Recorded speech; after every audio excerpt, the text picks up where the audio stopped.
നമ്മളെല്ലാവരും കേട്ടൊരു സംഭവമാണ്, സ്ത്രീകളിൽ അധിക പേരും നരകത്തിലാണ് എന്ന ഹദീസ്. ഇങ്ങനെ സ്ത്രീകളിൽ അധിക പേരും നരകത്തിലാവാൻ റസൂലുള്ള പറഞ്ഞ 3 കാരണങ്ങളുണ്ട്. ഈ 3 കാര്യങ്ങൾ നിങ്ങളുടെ ജീവിതത്തിൽ ഉണ്ടെങ്കിൽ ഉടനെ അത് ഒഴിവാക്കിക്കൊള്ളണം. അള്ളാഹുവിന്റെ റസൂൽ സ്വല്ലല്ലാഹു അലൈഹി വസല്ലം തങ്ങൾ സ്ത്രീകളോട് പ്രത്യേകം ശ്രദ്ധിക്കാൻ പറഞ്ഞ 3 കാര്യങ്ങളാണിവ. ഹബീബായ റസൂലുള്ളാഹി സ്വല്ലല്ലാഹു അലൈഹി വസല്ലമ തങ്ങൾ ഒരു ബലിപെരുന്നാൾ ദിവസം പെരുന്നാൾ നമസ്കാരം നടക്കുന്ന സ്ഥലത്തേക്ക് വന്നു. എന്നിട്ട് സ്ത്രീകളോട് പറഞ്ഞു, യാ മാശറൻ നിസാ, സ്ത്രീ സമൂഹമേ, നിങ്ങൾ നരകത്തിനെ സൂക്ഷിക്കുക. നരകത്തിൽ അധിക പേരെയും ഞാൻ കണ്ടത് സ്ത്രീകളിൽ നിന്നാണ്. അതുകൊണ്ട് നിങ്ങൾ നല്ലവണ്ണം സ്വതക്ക കൊടുക്കണം. സ്വതക്ക കൊടുത്തിട്ട് നിങ്ങൾ നരകത്തിൽ നിന്ന് രക്ഷപ്പെടുക. ഇത്തഖുന്നാറ വലൗ ബിശിഖി തംറ, ഒരു കാരക്ക ചീള് കൊണ്ടെങ്കിലും നിങ്ങൾ നരകത്തിനെ സൂക്ഷിക്കുക എന്ന് റസൂലുള്ളാഹി സ്വല്ലല്ലാഹു അലൈഹി വസല്ലം. അപ്പോൾ സ്വഹാബികളിൽപ്പെട്ട ചില സ്വഹാബി വനിതകൾ ചോദിച്ചു, യാ റസൂലല്ലാഹ്, അള്ളാഹുവിൻ്റെ റസൂലേ, ഇങ്ങനെ ഞങ്ങൾ സ്ത്രീകൾ ധാരാളമായി നരകത്തിലേക്ക് വരാൻ എന്തെങ്കിലും കാര്യമുണ്ടാകുമല്ലോ? മുത്തനബി പറഞ്ഞു, ഉണ്ട്. തുക്സിർനൽ ലഅന, അവർ ശാപവാക്കുകൾ അധികരിച്ചവരാണ്. സ്ത്രീകൾ വല്ലാതെ ശാപവാക്കുകൾ ഉച്ചരിക്കും. ഈ ശാപവാക്കുകൾ ഉച്ചരിക്കും എന്നുള്ള കാരണമാണ് ഒന്നാമതായി റസൂലുള്ള എണ്ണിയത്. അതായത് നമ്മളെ വീട്ടിൽ വെറുതെ ഒന്ന് ആലോചിച്ച് നോക്കൂ, ഒരു കോഴി അല്പം കാഷ്ടമിട്ടിട്ടുണ്ടെങ്കിൽ ഒരു സ്ത്രീ, ഉമ്മ അല്ലെങ്കിൽ പെങ്ങൾ അതിനെ കണ്ടാൽ എന്തൊക്കെയായിരിക്കും പറയാ? പണ്ടാറക്കോയിന്നോ അല്ലെങ്കിൽ അങ്ങനത്തെ കോയിന്നൊക്കെ പറയും. ശാപവാക്കുകൾ വല്ലാതെ ഉപയോഗിക്കുന്ന ആളുകളാണ് സ്ത്രീകൾ. അതുകൊണ്ട് ഒന്നാമതായി റസൂലുള്ളാഹി സ്വല്ലല്ലാഹു അലൈഹി വസല്ലം അധിക പേരെയും നരകത്തിൽ സ്ത്രീകളെ കാണുന്ന കൂട്ടത്തിൽ എണ്ണിയത് അവർക്ക് ശാപവാക്കുകൾ ഉപയോഗിക്കുന്നത് കുറച്ച് അധികമാണ് എന്നാണ് നബി തങ്ങൾ പറഞ്ഞത്. രണ്ടാമത്തേത്, അവർ ഭർത്താവിനെ വേണ്ട രീതിയിൽ സന്തോഷിപ്പിക്കാത്തവരാണ്. ഭർത്താവുമായുള്ള ബന്ധത്തിനെ അവർ നിഷേധിച്ചു കളയുന്നവരാണ്. മുത്തനബിന്റെ ഒരു ഹദീസ് ഉണ്ട്, സുജൂദ് ചെയ്യാൻ അള്ളാഹു കഴിഞ്ഞിട്ട് മറ്റൊരാൾക്ക് അനുവാദം കൊടുക്കുമായിരുന്നുവെങ്കിൽ അത് നിന്റെ ഭർത്താവിൻ്റെ മുമ്പിലായിരിക്കുമെന്ന്. ആ ഭർത്താവുമായുള്ള ബന്ധത്തിനെ, സഹവാസത്തിനെ അവർ നിഷേധിച്ചു കളയും. മൂന്നാമത്തേത്, റസൂലുള്ളാഹി സ്വല്ലല്ലാഹു അലൈഹി വസല്ലം തങ്ങൾ പറയുന്നു, ശരീരത്തിൻ്റെ ആകാര വടവുകൾ കാണിച്ച്, ശരീരത്തിൻ്റെ സൗന്ദര്യങ്ങൾ കാണിച്ച് അന്യ പുരുഷന്മാരുടെ കണ്ണിനെ കുളത്തി വലിക്കുകയും അവരുടെ മനസ്സിലുള്ള ഈമാനിനെ പറിച്ചു കളയുകയും ചെയ്യുന്ന സ്വഭാവം പെണ്ണുങ്ങൾക്കുണ്ട്. ഈ 3 സ്വഭാവം ഉള്ളത് കാരണം നരകത്തിൽ അധിക പേരും സ്ത്രീകളാണ് എന്ന് റസൂലുള്ളാഹി സ്വല്ലല്ലാഹു അലൈഹി വസല്ലം. എൻ്റെ പ്രിയപ്പെട്ട പെണ്ണുങ്ങളെ, ഈ സ്വഭാവം നമ്മളിലുണ്ടെങ്കിൽ അത് ഒഴിവാക്കിക്കൊള്ളണം. ഈ സ്വഭാവം നമ്മൾ ഒരിക്കലും ഉണ്ടായിക്കൂടാ.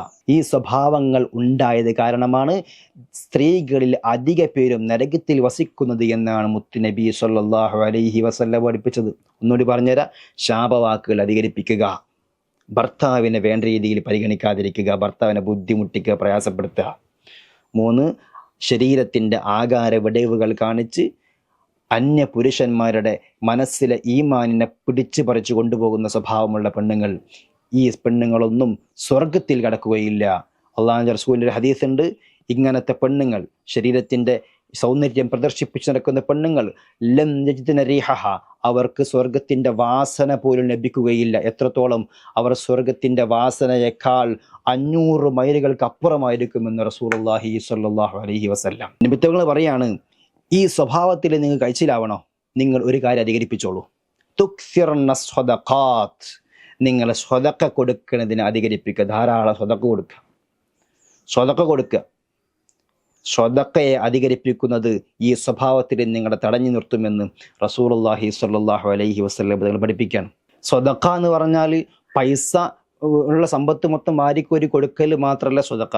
സഹോദരിമാർ സ്വതക്ക കൊടുക്കുന്നുണ്ട്, പൈസ വാരിക്കോരി കൊടുക്കുന്നുണ്ട്. ഖദീജ ബീവി റളിയല്ലാഹു അൻഹ കൊടുത്ത സമ്പത്താണ് പരിശുദ്ധ ഇസ്ലാമിൻ്റെ ആദ്യത്തെ സംഭാവന പോലും.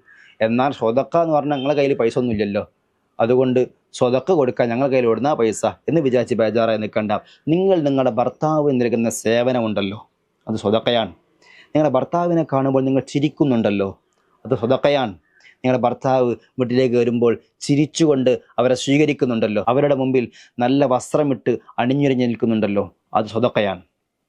നിങ്ങളുടെ ഉപ്പയെ സ്വീകരിക്കുന്നത്, നിങ്ങളുടെ വീട്ടുകാരെ സ്വീകരിക്കുന്നത് സ്വതക്കയിൽപ്പെട്ട കാര്യമാണ്. അവർക്ക് ഭക്ഷണം ഉണ്ടാക്കി കൊടുക്കുന്നത്, അവർക്ക് വേണ്ട സൗകര്യങ്ങൾ ചെയ്തു കൊടുക്കുന്നത്, അവിടെ വസ്ത്രങ്ങൾ അലക്കി കൊടുക്കുന്നത്, വസ്ത്രങ്ങൾ ഇസ്തിരിയിട്ട് കൊടുക്കുന്നത് ഒക്കെ സ്വതക്കയാണ്. നമ്മൾ ചെയ്യുന്ന നല്ല കാര്യങ്ങളൊക്കെ സേവനമായി ചെയ്യുന്ന കാര്യങ്ങളൊക്കെ സ്വതക്കയിൽപ്പെടും എന്ന് മഹാന്മാർ പഠിപ്പിച്ചിട്ടുണ്ട്. അതുകൊണ്ട് നല്ല നല്ല കാര്യങ്ങളിൽ ഏർപ്പെടുക. ഈ ശാപവാക്കുകളും ഈ കുത്തുവാക്കുകളും നമ്മുടെ ജീവിതത്തിൽ നിന്നും ഒഴിവാക്കേണ്ട കാര്യങ്ങളാണ്. അതുപോലെ ഭർത്താവിനെ സന്തോഷിപ്പിക്കുക. അതുപോലെ ഇങ്ങനെ അഴിഞ്ഞാടി നടക്കുന്ന സ്വഭാവം, ശരീരത്തിൻ്റെ സൗന്ദര്യം പ്രദർശിപ്പിച്ച് നടക്കുന്ന സ്വഭാവം ജീവിതത്തിൽ നിന്ന് പാടെ ഒഴിവാക്കുക.